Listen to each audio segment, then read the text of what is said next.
हरे कृष्णा जी। मेरा नाम राजन कुमार गुप्ता है और मैं रेलवे में जॉब करता हूँ और मैं पहली बार आज वीडियो बनाने जा रहा हूँ।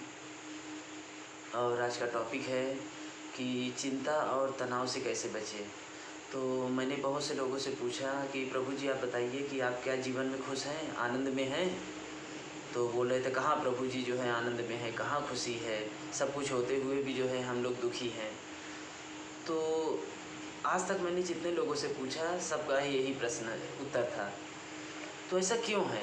तो इसे हमें समझना पड़ेगा, क्योंकि प्रत्येक लोगों की यही समस्या है, दुखी है इस संसार में, डिप्रेशन में है, तनाव में है, छोटी छोटी चीज़ों के लेकर जो है चिंता कर रहे हैं।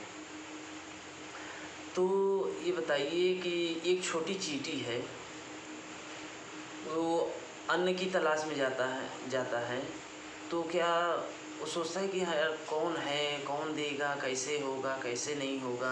नहीं, कोई तो है जो उन्हें भोजन प्रदान कर रहा है। एक और बड़ा उदाहरण ले लेते हैं कि हाथी का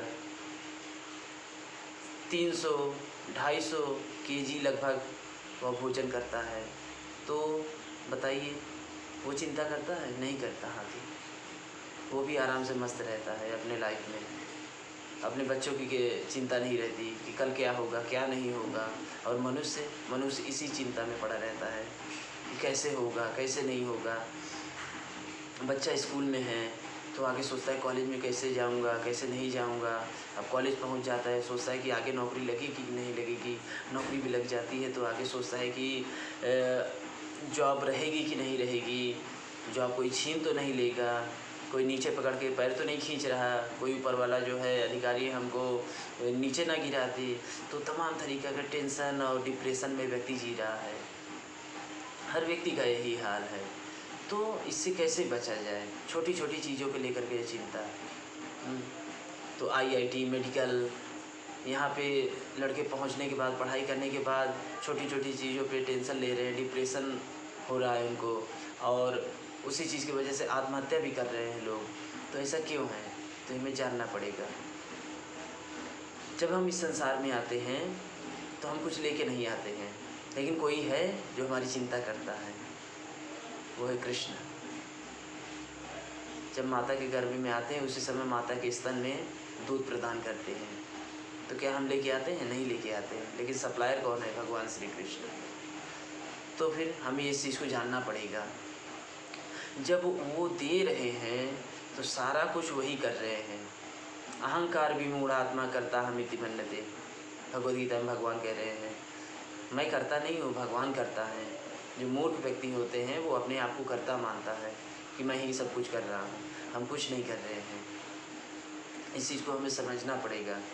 तो भगवान ही कर रहे हैं। और जानवरों को इस चीज़ का अनुभव है, उनको ज्ञान है कि आज जिसने खाना दिया है कल वो देगा, लेकिन इंसान को नहीं है। इंसान सोचता है कि मैं ही सब कुछ करूँगा तभी हो पाएगा, नहीं तो ये देश नहीं चलेगा, ये संसार नहीं चलेगा, समाज नहीं चलेगा, ये घर परिवार नहीं चलेगा। इसी में परेशान है वह व्यक्ति। तो उपाय क्या है? उपाय यही है कि हम लोग भगवान को भूल चुके हैं, हम लोग कृष्ण को भूल चुके हैं। जब तक हम आध्यात्म की ओर नहीं बढ़ेंगे, आध्यात्म को नहीं छुएंगे, आध्यात्म को नहीं समझेंगे, भगवद गीता को नहीं अपनाएंगे, तब तक हम सुखी नहीं हो सकते हैं जीवन में। तो इस चीज़ को हमें समझना पड़ेगा।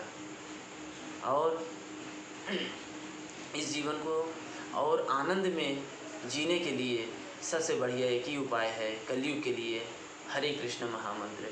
हरे कृष्ण कृष्ण कृष्ण हरे हरे, हरे राम राम राम हरे हरे।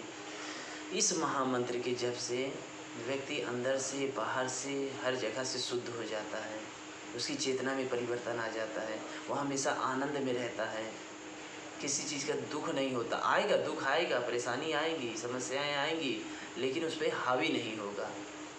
तो इस चीज़ को हमें समझना पड़ेगा। हरे कृष्णा।